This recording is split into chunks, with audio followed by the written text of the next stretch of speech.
ભારત વિશ્વની સૌથી મોટી ડીલ કરશે 114 સુપર રાફેલ સાથે દુશ્મન પર વિનાશ. ભારતીય વાયુસેનાએ દેશની સંરક્ષણ ક્ષમતાને વધુ મજબૂત કરવા માટે એક ઐતિહાસિક પગલું ભર્યું છે. વાયુસેનાએ ફ્રાન્સ પાસેથી 114 નવા રાફેલ ફાઇટર જેટ ખરીદવા માટે સંરક્ષણ મંત્રાલયને સત્તાવાર દરખાસ્ત મોકલી છે. જો આ ડીલ અંતિમ સ્વરૂપ પામે છે તો તે વિશ્વની સૌથી મોટી સંરક્ષણ કરારોમાંનો એક હશે, જેની અંદાજિત કિંમત 2 લાખ કરોડ રૂપિયાથી વધુ છે. એક વાવાઝોડું ગયું નથી ત્યાં બીજાનું સંકટ આવ્યું. બે સિસ્ટમ મજબૂત કડાકા ભડાકા સાથે વરસાદ. અંબાલાલ પટેલે જણાવ્યું હતું કે નવરાત્રી દરમિયાન ઝરમર વરસાદ અને વાદળછાયું વાતાવરણ રહી શકે છે. નવરાત્રી દરમિયાન વરસાદ અને ગરમી રહેશે.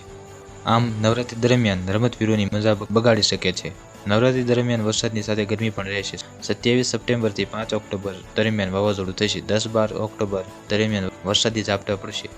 સપ્ટેમ્બરના અંતમાં ચોમાસાની વિદાય, છતાં વરસાદ આવવાની શક્યતા રહેશે. રાજ્યમાં આગામી 7 દિવસમાં વરસાદની આગાહી છે. હવામાન વિભાગના વૈજ્ઞાનિક રામાશ્રય યાદવે જણાવ્યું હતું કે 13 થી 16 સપ્ટેમ્બર દરમિયાન 40 કિમીની ઝડપે પવન ફૂંકાતા વાવાઝોડું થશે. કુતુબ મિનારથી ઊંચા રેલવે બ્રિજ પર આજથી દોડશે ટ્રેન. વિડીયોમાં જુઓ આસપાસનો અદ્ભુત નજારો.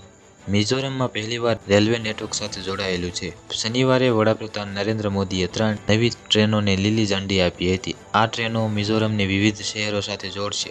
મિઝોરમની રાજધાની આઇઝોલથી વિવિધ શહેરો માટે શરૂ કરાયેલી ટ્રેનોમાં શેરંગ, આઇઝોલ, દિલ્હી આનંદ વિહાર ટર્મિનલ, રાજધાની એક્સપ્રેસ, શેરંગ ગુવાહાટી એક્સપ્રેસ અને શેરંગ કોલકાતા એક્સપ્રેસનો સમાવેશ થાય છે.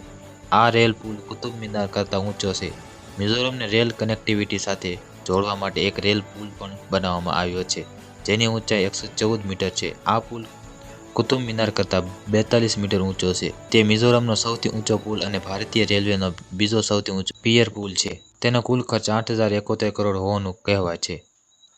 તે મિઝોરમની પહેલીવાર રાષ્ટ્રીય રેલ નેટવર્ક સાથે જોડે છે. આજ માટે આટલું. જો તમને વિડીયો ગમ્યો હોય તો વિડીયોને લાઇક કરી દેજો, ચેનલને સબસ્ક્રાઇબ કરી બેલ આઇકન ઓન કરી દેજો. મળીએ નવા સમાચારની અપડેટ સાથે. ધન્યવાદ.